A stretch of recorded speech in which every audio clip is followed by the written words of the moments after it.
FAO ने कहा है कि अगले 6 से 12 माह के अंदर फूड प्राइसेस का बहुत बड़ा दुनिया में बहरान आने वाला है।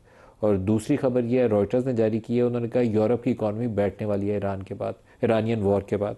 तो यूनुस धागा साहब, पाकिस्तान की इकॉनमी की बात करें तो हमारी ग्रोथ पहले ही बैठी हुई है, इन्फ्लेशन हमारा पहले ही ऊपर है। ट्रेड में भी कोई 32 अरब डॉलर का डेफिसिट हम कर चुके हैं 10 महीनों के अंदर। 8-9 अरब डॉलर मजीद हो जाएगा, 40 क्रॉस कर जाएंगे। तो बजट में कैसे चीज़ों को दुरुस्त करें? बहुत शुक्रिया नदीम साहब। देखें नदीम साहब, ये इस वक्त पाकिस्तान जिस सिचुएशन में है, ये एक challenges as well as opportunities का एक मिक्स है, और उसके लिए बिज़नेस एज़ यूजुअल के साथ तो काम नहीं चल सकता। Unfortunately we are still working, हम उसी बिज़नेस एज़ यूजुअल के माहौल में काम कर रहे हैं।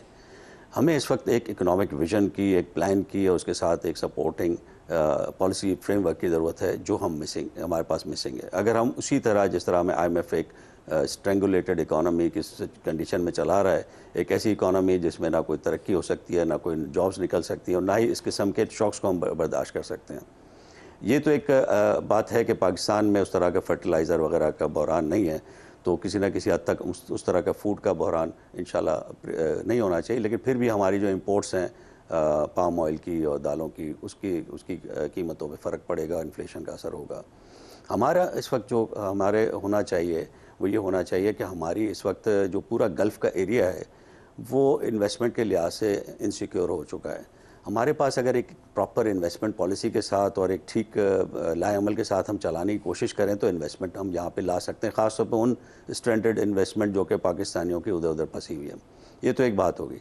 दूसरी जहाँ तक बात है फूड सिक्योरिटी की, तो उसमें भी इस वक्त हमारे पास काफ़ी गुंजाइश है कि हम थोड़ा सा अपना प्रोडक्टिविटी पे और उनकी एक वॉर फुटिंग पे काम करने की ज़रूरत है। मैंने जैसे कहा कि बिज़नेस एज यूजुअल में नहीं होगा, लेकिन वॉर फुटिंग पे अभी तक हमें ऐसा कोई नज़र नहीं आ रहा कि हमारे यहाँ किसी को ये गवर्नमेंट लेवल पे उस तरह का कोई पॉलिसी का हमें नज़र आ रहा हो कि जी हम इस वक्त बहुत ही एमरजेंसी पॉलिसीज़ बना रहे हैं, जो ना कि सिर्फ अभी इन हालात के लिए, बल्कि आगे भी इन्वेस्टमेंट्स को और हमारी प्रोडक्टिविटी को इम्प्रूव हम कर सकें। तो इन चीज़ों में जब तक कि हम यूनुस सागर साहब, ग्रोथ हमारी पिछले जो 3-4 साल के नंबर है ना, वो बहुत ही, वो बंदे को मायूस कुन नंबर है, परेशान करने वाले नंबर है। 2.5 से 3.5% का नंबर है 4 सालों का, और उतनी हमारी पॉपुलेशन ग्रोथ है। तो अनएम्प्लॉयमेंट सिर्फ हम जनरेट कर रहे हैं पाकिस्तान में, और कुछ पैदा नहीं कर रहे।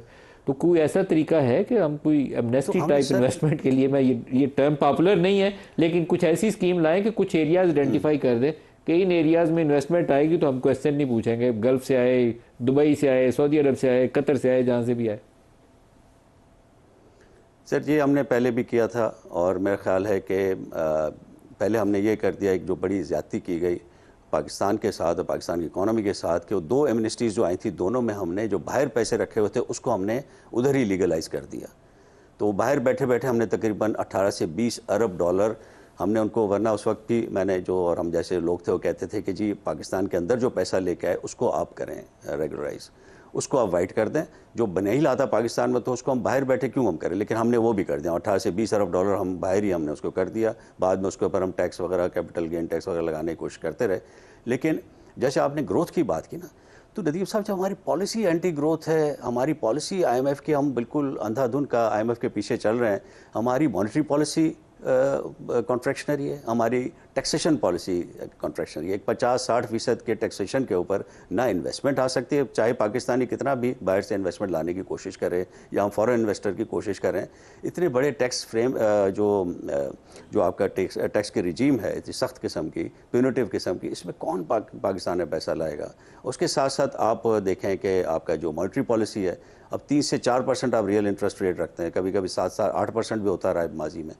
तो इस किस्म के रियल इंटरेस्ट रेट के ऊपर ना इकोनॉमी चलती है, ना इंडस्ट्री चलती है। जो आपकी चलती हुई इंडस्ट्री में प्रॉब्लम्स हो रहे हैं, तो नई इन्वेस्टमेंट का तो सवाल ही पैदा नहीं होता। आप जब तक के, वही मैंने अर्ज़ किया कि जब तक पॉलिसी आपका जो प्लान है, इकोनॉमिक प्लान, वो कहता है जी 6 से 7% ग्रोथ चाहिए, और आप उसके साथ साथ फिर इस किस्म की पॉलिसीज़ रखते हैं जो कि कॉन्ट्रैक्शनरी पॉलिसी है।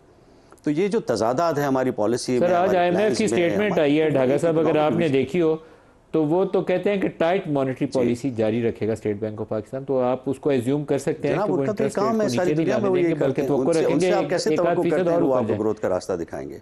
आपको तो फिर फ्लैट ग्रोथ रहेगी हमारा आपकी। प्रॉब्लम ये है कि हम बोरोड ग्रोथ का मनी के नंबर साथ नहीं साथ आपका बोरोड आएगा। विजन के भी आदी हो चुके हैं। वो हमें बताते हैं कि हमारी इकोनॉमी कैसे चलानी है। तो हम जब तक अपने आप कुछ सोचना शुरू नहीं कर सकेंगे, जब तक हमारा जहन बंद है, तब तक हम कुछ नहीं कर सकते। हमें खोलना पड़ेगा अपना जहन, हमें सोचना पड़ेगा कि IMF के अलावा हम खुद भी सोच सकते हैं पाकिस्तान के बारे में। और पाकिस्तान में सर है, अपॉर्चुनिटीज़ हैं। हम खुद ही अब देखें ना, अब आप ये देखें, अभी जो अभी हुआ है पिछले दिनों IPO, 6 अरब की उनको ज़रूरत थी, उनको 70 अरब के उसमें आ जाए सब्सक्रिप्शन। इतना पैसा है ना इन्वेस्टमेंट के लिए लोगों के पास, 11-12 गुना उनके पास वो सब्सक्रिप्शन आई है। इसी तरह आप देखें कि मुख्तलिफ मौक़ों के ऊपर प्राइवेटाइजेशन जब PI की हो रही थी, दूसरी पार्टी ने भी तकरीबन 125 अरब रुपए की उन्होंने बोली लगा दी, तो उनके पास था नहीं।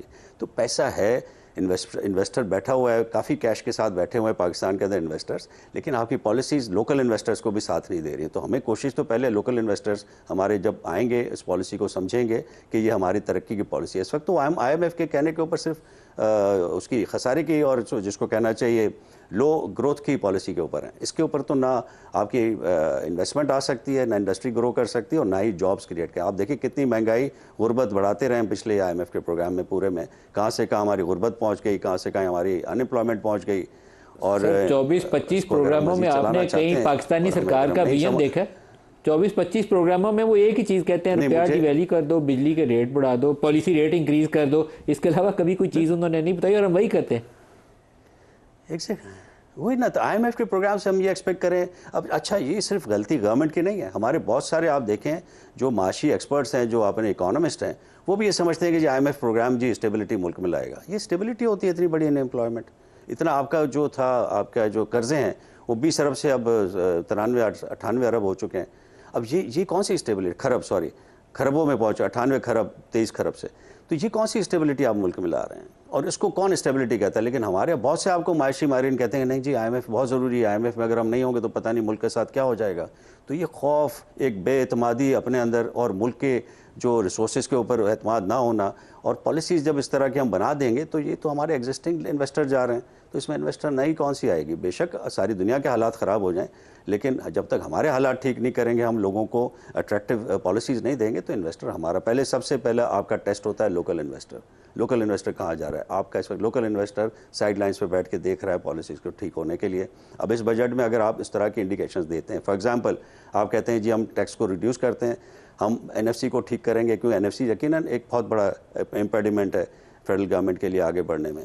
और फिर इंटरेस्ट रेट को आपको देखना चाहिए कि रियल इंटरेस्ट रेट 1 या 2% से ज़्यादा कभी भी नहीं होना चाहिए, ताकि वहाँ से आपकी फेडरल गवर्नमेंट जो बजट के अंदर गुंजाइश निकलेगी। तो एक तो आप इंटरेस्ट रेट से आप गुंजाइश निकाल सकते हैं, मुनासिब करें, मैं नहीं कहता हूँ लो कर दें बिल्कुल, और उसके साथ साथ आप NFC को ठीक करें, तो ये 2-3 हज़ार अरब की आप with in this budgetary system आप कर सकते हैं, जिससे आप टैक्सेस को लो करने की तरफ जा सकते हैं। मैं आपकी इस तजवीज़ से मुकम्मल इत्तेफाक करता हूँ। NFC ने पाकिस्तान के फेडरल बजट का बेड़ा गर्क कर दिया, और इसको रिव्यू करने पे जो मुखालफत करता है, मुझे उसकी बिल्कुल हैरत होती है अकल के ऊपर। पाकिस्तान का बजट ही मुतवाज़न कभी नहीं बन सकता इस NFC के होते हुए।